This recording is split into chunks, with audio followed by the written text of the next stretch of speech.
नमस्कार मित्रों, जय श्री कृष्णा, जय श्री राम, हरि ओम। आप सभी दर्शकों का बहुत बहुत स्वागत है हमारे चैनल में। मित्रों, आज मैं आप लोगों को किसी भी प्रकार के टोटके के बारे में नहीं बताऊंगा। आज आप लोगों को पारस पत्थर प्राप्त करने का सबसे सरल आसान विधि बताऊंगा।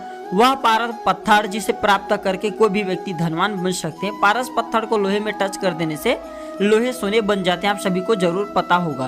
तो आज भी हमारे बीच में पारस पत्थर हैं, लेकिन इनके पहचान के बारे में किसी को मालूम नहीं है।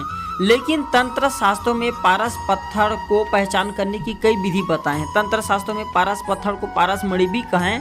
और प्राचीन समय के संत महात्मा जो हिमालय में होते थे, संत महात्मा अपने भक्तों की गरीबी दूर करने के लिए उन्हें पारस पत्थर दिया करते थे। ये पारस पत्थर आज भी हिमालय में मिल जाते हैं, लेकिन इनके सही तरीके की पहचान करने वाला नहीं है। तो आप जो कौवे से, चील से या उल्लू से, इन तीनों चीजों में से कोई भी एक से आप जो पारस पत्थर की पहचान कर सकते हैं और पारस पत्थर को प्राप्त करके आप जो है धनवान बन सकते हैं। ना आपको इसमें तंत्र की जरूरत पड़ेगी, न मंत्र की जरूरत पड़ेगी, न किसी भी प्रकार के टोने टोटके पूजे पाठ करने की भी जरूरत नहीं पड़ेगी। सबसे सरल जो आसान विधि बताऊंगा, इस विधि से आप पारस पत्थर प्राप्त कर सकते हैं। इसके लिए आपको ढूंढना है ये तीनों में से किसी एक का घोंसला, जैसे कि चील का घोंसला है, उल्लू का घोंसला और कौवे का घोंसला। अगर सौभाग्य से इन तीनों में से किसी एक का घोंसले मिल जाएंगे तो बहुत आसानी से आप पारस पत्थर प्राप्त कर सकते हैं और पारस पत्थर प्राप्त करके धनवान बन सकते हैं। आगे बढ़ने से पहले आप सभी से गुजारिश है, अगर आप चाहते हैं कि और भी आपको इसी प्रकार के आगे वीडियो मिलती रहें तो आप हमारे चैनल को फ्री में सब्सक्राइब कर हमारे साथ जुड़ सकते हैं। हमारे चैनल का एक ही मकसद है, सबका भला हो, सबका कल्याण हो। और हम प्राचीन ज्ञान की वह हर जानकारी आप सभी तक पहुंचाने की कोशिश करते हैं जो कि जनसाधारण तक अभी तक किसी ने नहीं पहुंचाया है।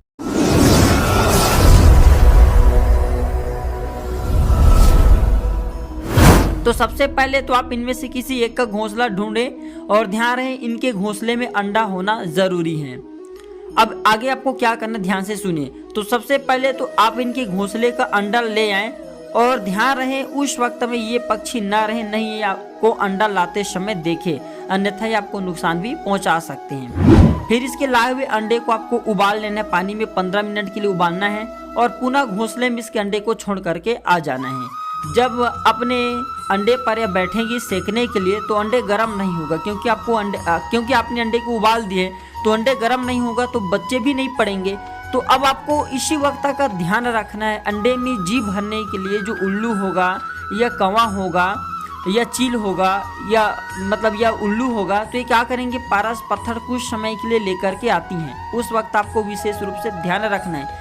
आप जो इसी टाइम में पारस पत्थर प्राप्त कर सकते हैं। ये 15 मिनट से ज़्यादा समय के लिए पारस पत्थर नहीं लाती। इन्हीं 15 मिनट के भीतर में आपको पारस मणि प्राप्त होगा, पारस पत्थर प्राप्त होगा। और इससे सरल आसान उपाय दुनिया में कहीं नहीं है पारस पत्थर को प्राप्त करने के लिए, क्योंकि पारस पत्थर के बारे में कौवा, उल्लू और चील ये तीनों को जानकारी है और ये लाते भी हैं। तो ये उपाय करके आप पारस पत्थर प्राप्त कर सकते हैं। जानकारी छोटी सी थी, उपाय छोटी सी थी, कोई भी व्यक्ति इस उपाय को कर सकते हैं। इसमें पूजा पाठ की जरूरत है, न तंत्र न मंत्र यंत्र की, सिर्फ इनके घोंसले चाहिए और अंडे चाहिए। तो आज की जानकारी पर समाप्त करते हैं। जानकारी कैसा लगा हमें कमेंट सेक्शन में जरूर बताइएगा। वीडियो देखने के लिए धन्यवाद। नमस्कार।